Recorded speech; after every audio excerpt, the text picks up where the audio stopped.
Shalom saudara-saudari jemaat Tuhan yang ada dimanapun berada. Pada kesempatan pagi ini kita mau datang ke hadirat Tuhan. Kita mau bersyukur, memuji, memuliakan namanya. Di dalam Filipi pasal 4 ayat 6 mengatakan, janganlah hendaknya kamu khawatir tentang apapun juga, tetapi nyatakanlah dalam segala hal keinginanmu kepada Allah dalam doa dan permohonan dengan ucapan syukur. Amin. Kita mau menyatakan bahwa Allah itu adalah Allah kita yang hebat, Allah kita yang dahsyat di dalam segala apapun masalah rintangan yang kita alami pada hari-hari ini. Kita mau datang ke hadirat Tuhan, kita mau memuji memuliakan nama-Nya.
atas segala raja, Tuhan dari alam semesta ini, Tuhan Allah kami yang dahsyat yang ajaib.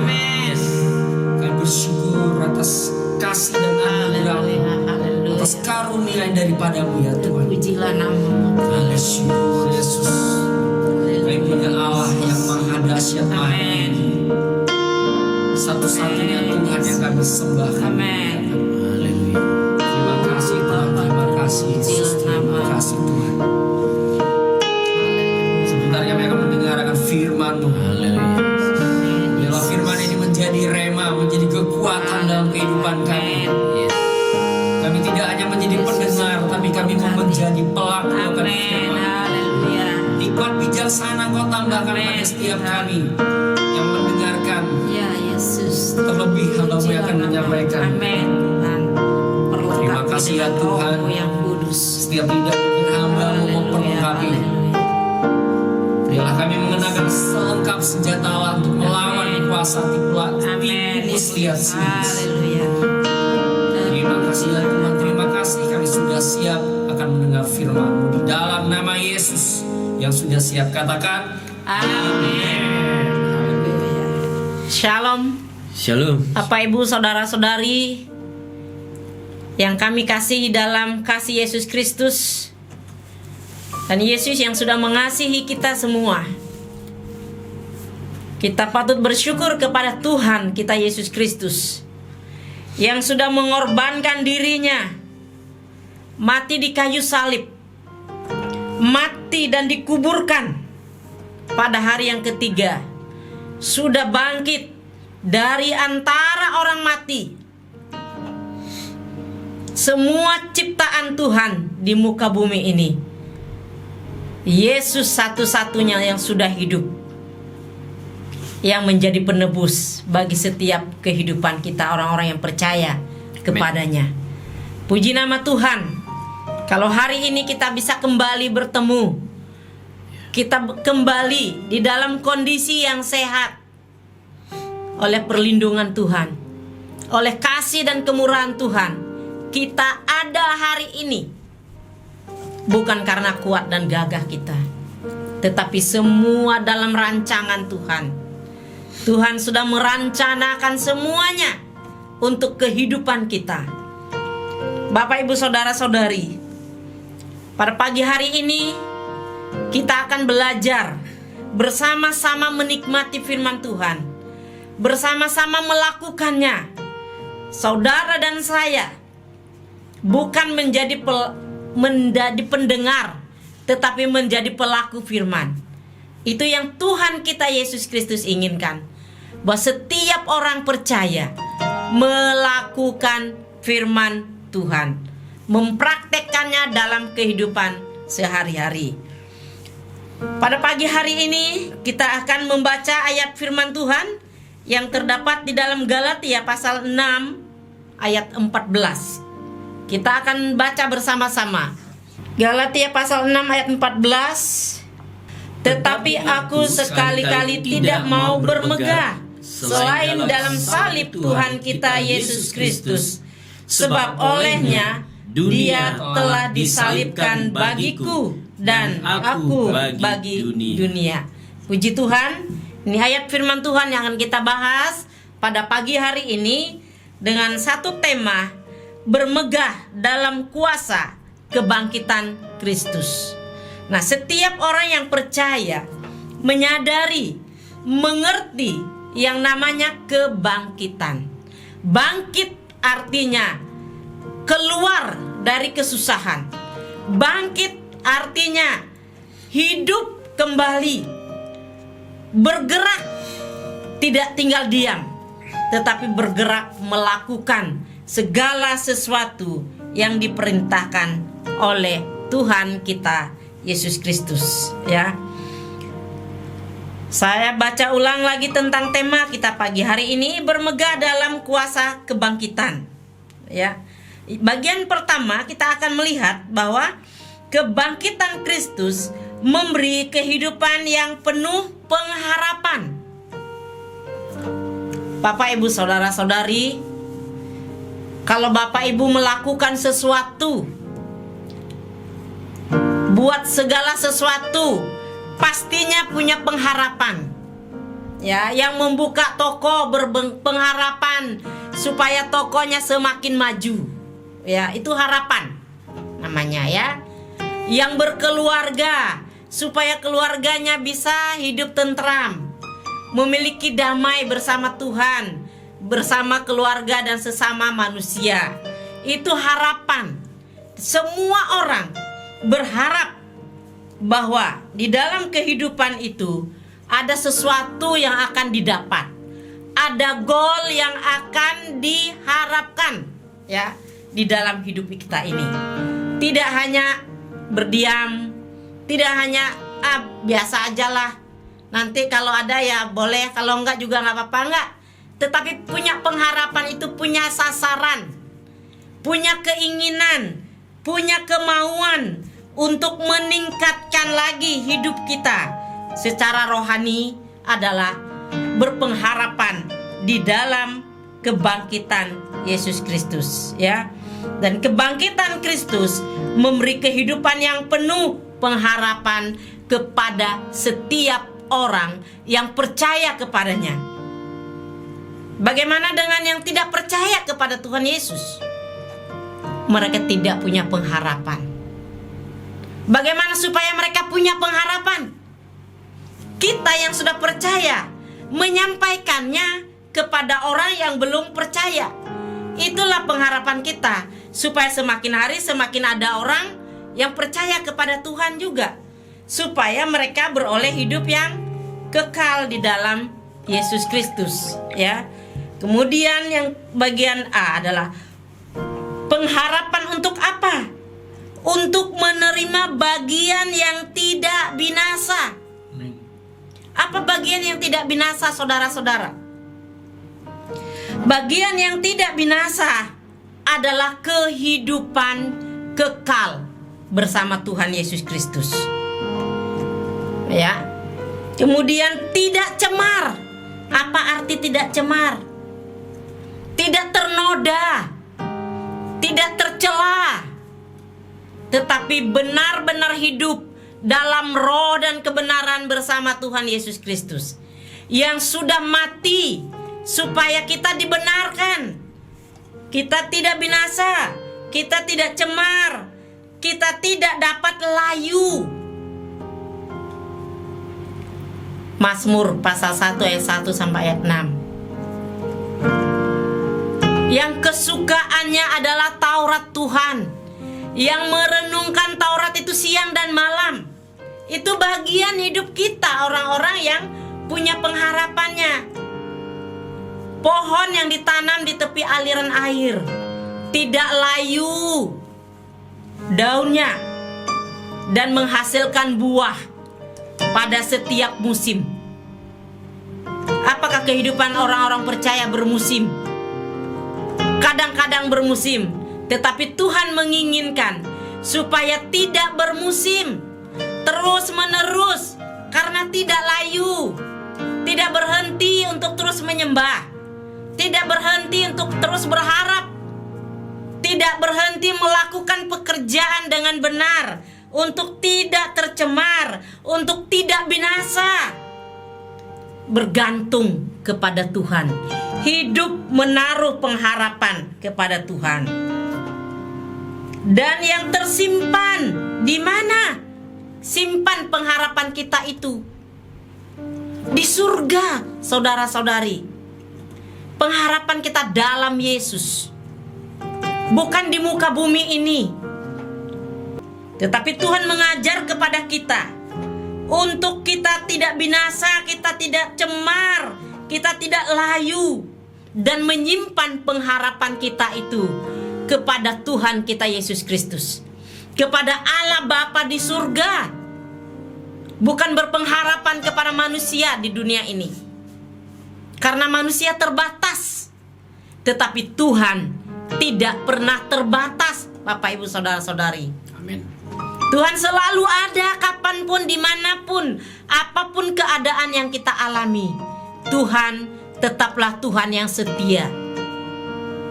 Sampai mati di kayu salib, sampai di surga Dia menyediakan tempat untuk kita. Itulah Tuhan kita. Dan tempat itu yang kita simpan adalah surga. Bagian yang kedua adalah kebangkitan Kristus sebagai kebenaran dalam perkataannya tentang dirinya, tentang Yesus. Ketika Yesus mengajar murid-muridnya dan memberi satu pernyataan bahwa dia akan disiksa, dan kita sudah melihat semua, membaca bagaimana Yesus disiksa, bagaimana dia dicambuk, bagaimana dia diperhadapkan kepada raja, kepada imam, kepada Pilatus, kembali lagi kepada para tua-tua. Itu sudah kita saksikan, kita baca sendiri dalam kebenaran Tuhan. Kemudian dia disalibkan sampai mati. Saudara-saudari, dia tidak membela dirinya. Tidak ada satu kata pun Yesus membela dirinya. Dia berdiam diri, persis seperti nubuatan Yesaya, seperti anak domba yang keluh, digunting bulunya. Itu tidak pernah dia bela, diam 1000 bahasa. Pilatus tanya, dia bilang engkau sendiri mengatakannya. Dia nggak pernah bela, bahkan dia nggak pernah tunjukkan. Tidakkah kalian melihat apa yang saya buat? Saya sudah menyembuhkan, saya sudah melakukan ini, memberi makan dan bla bla yang lainnya itu. Nggak ada, saudara-saudari. Itu sifat Yesus, rendah hati, yang dia miliki dan luar biasa di dalam kehidupan orang-orang yang percaya. Seharusnya ini pun ada, ini pun berlaku untuk orang percaya. Bapak, Ibu, saudara-saudari, seringkali kehidupan orang-orang percaya tidak berjalan sesuai dengan apa yang Tuhan inginkan. Dan dia katakan disalibkan, mati dan dikuburkan, kemudian bangkit pada hari yang ketiga. Dan itu semua terjadi satu persatu, terlaksana sesuai dengan nubuatan Nabi Yesaya, sesuai dengan apa yang Yesus perkatakan. Apa yang tidak menjadi satu teladan untuk kita orang-orang yang percaya kepada Yesus? Kita mendengar, kita menyaksikan, kita merasakan roh Allah, roh Tuhan di dalam kehidupan pribadi-pribadi kita. Tanpa roh Tuhan, kita layu, kita tidak siap, kita tidak sanggup menjalankan kehidupan sehari-hari di dalam dunia yang fana ini. Bagian yang ketiga, kebangkitan Kristus dapat membenarkan kita di hadapan Allah Bapa di sorga. Roma pasal 4 ayat 23 sampai dengan ayat 25. Itu berbicara tentang bagaimana kita juga diperhitungkan Allah tentang kebangkitan Kristus itu. Allah memperhitungkan kebangkitan Kristus karena kita percaya. Memperhitungkan kebangkitan Kristus dalam kita, karena satu saat ketika kita meninggal, kita dikuburkan dan kita akan bangkit, dibangkitkan oleh Allah. Diperhitungkan, Bapak, Ibu, saudara-saudari, untuk kita tetap memiliki hidup itu. Kenapa kita diperhitungkan di dalam kebangkitan Kristus? Karena kita percaya kepada Yesus yang sudah bangkit. Ya. Banyak orang yang berkata, "Ya, saya tahu."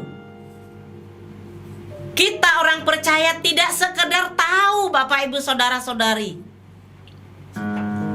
tetapi kita ikut, kita mengalami kematian itu. Bagaimana caranya? Apakah kita mati mematikan diri. Bukan. Matikan dosa. Matikan keinginan daging kita ini. Amen. Keinginan daging yang begitu banyak terus menekan dan menekan kita untuk kita tidak bangkit bersama Tuhan, untuk kita tidak hidup bersama Tuhan. Bagian yang keempat adalah kebangkitan Kristus menjadi jembatan kita dan Bapa di sorga. Kita akan baca di dalam Roma pasal 6. Roma pasal 6 ayat 10 sampai dengan ayat 11. Paulus mengajar kepada kita manusia ini. Sebab Paulus pun manusia. Kalau Yesus mengajar tentang hal-hal, banyak hal yang baik, yang benar, manusia akan berpikir, oh karena dia Tuhan. Bagaimana dengan Paulus? Paulus manusia biasa seperti kita. Ya. Dia manusia biasa. Sebab kematian Yesus adalah kematian terhadap dosa. Menanggung dosa kita. Menebus dosa kita dengan kematiannya di kayu salib. Tetapi kamu hidup bagi Allah dalam Kristus. Ya. Kematian Kristus satu kali untuk selama-lamanya, dan kehidupannya adalah kehidupan bagi Allah. Kematian Kristus dan kebangkitannya menjadi jembatan bagi kita dan Allah. Yesus mati satu kali untuk selama-lamanya. Bapak, Ibu, saudara-saudari, apa yang kita pikirkan? Kematian terhadap dosa satu kali untuk selama-lamanya.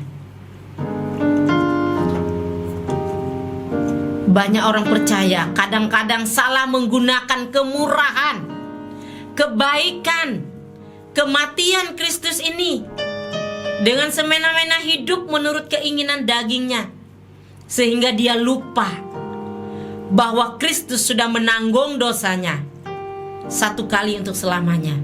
Itu bukan berarti kita berkali-kali berdosa, bukan berkali-kali melanggar kebenaran Tuhan,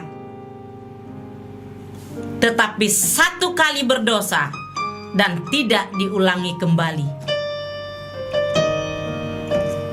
Itu keinginan hati Tuhan.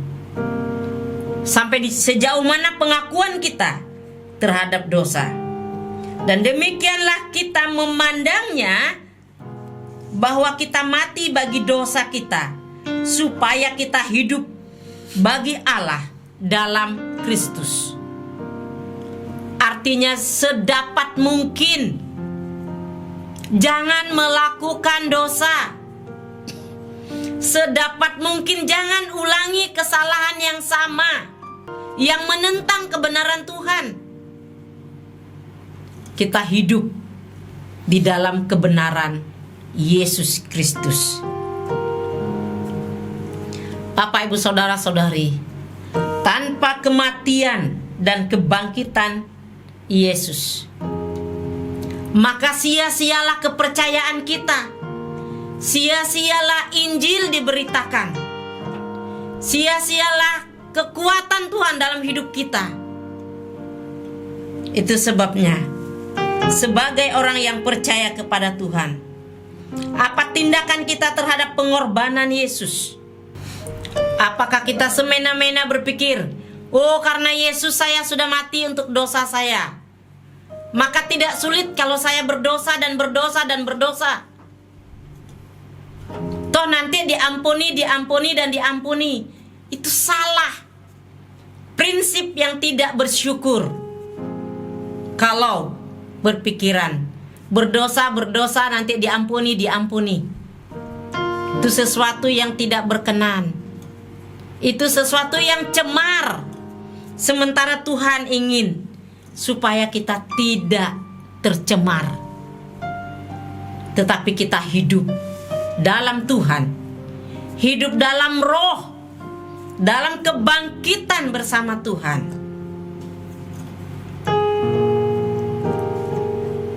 hidup kita, hidup yang sudah ditebus oleh darah Yesus di kayu salib. Kita belajar hidup dalam roh dan kebenaran. Tinggalkan apa yang di belakang kita. Matikan keinginan daging kita. Pikirkan firman Tuhan hari ini. Sejauh mana kita merespon pengorbanan Tuhan? Apakah kita masih berpikir karena ada pengorbanan, maka saya masih berhak melakukan kesalahan? Kalau masih ada yang mempunyai pikiran seperti itu, tinggalkan Bapak Ibu Saudara-saudari. Buang. Taklukkan dalam nama Tuhan Yesus. Kita berdoa. Bapa dalam surga, tolong kami Tuhan, supaya kami menjadi pelaku firman Tuhan. Kami tinggalkan semua apa yang sia-sia, apa yang cemar, apa yang binasa, apa yang layu kami tinggalkan. Kami meraih kebenaran Tuhan. Kami memberi hidup kami untuk Tuhan. Kami mematikan keinginan daging kami, agar kami menjadi pelaku firman-Mu. Terima kasih Bapa untuk kebenaran-Mu ini. Di dalam nama Tuhan Yesus kami berdoa dan bersyukur. Haleluya. Amin. Marilah kita menaikkan doa syafaat kita kepada Tuhan. Bapa di dalam sorga, pada kesempatan ini kami menaikkan puji dan syukur kami kepadamu, karena Allah yang kami sembah, Allah yang nyata, bukan Allah yang hanya kami pikirkan, tetapi Engkau terbukti bahwa Engkau sudah menciptakan langit dan bumi, dan Engkau sudah turun menjadi manusia, mati di kayu salib, dan bangkit terangkat ke surga, menyediakan tempat bagi kami. Kami bersyukur Bapa, sebab kami mengenal Allah yang hidup, yang bangkit, yang membawa kami kepada kehidupan yang kekal. Terima kasih Bapa di surga. Pada saat kesempatan pagi ini, kami boleh bersama-sama merenungkan firman Tuhan yang sudah kami dengar. Kami juga bersama-sama hidup di tengah-tengah dunia ini yang dengan kondisi yang tidak menentu. Secara khusus Bapa, ada virus corona yang melanda dunia, dan seluruh bangsa sangat kesulitan dalam menghadapinya. Oh Bapa di surga, kami hanya bersandar pasrah kepada Tuhan, Sang Pencipta dunia ini, Sang Penyembuh kami, dokter dari segala dokter, tabib di atas segala tabib. Bapa dalam sorga, kami tahu pemimpin kami, presiden kami manusia biasa yang juga terbatas, hanya meminta hikmat kebijaksanaan daripada Tuhan. Engkau kuasai pikiran hatinya, beri kerendahan hati, dan terus Tuhan memberkati Bapak Jokowi, wakilnya, jajarannya, para gubernur, para bupati, wali kota, sampai kepada pemimpin di desa di pelosok tanah air ini.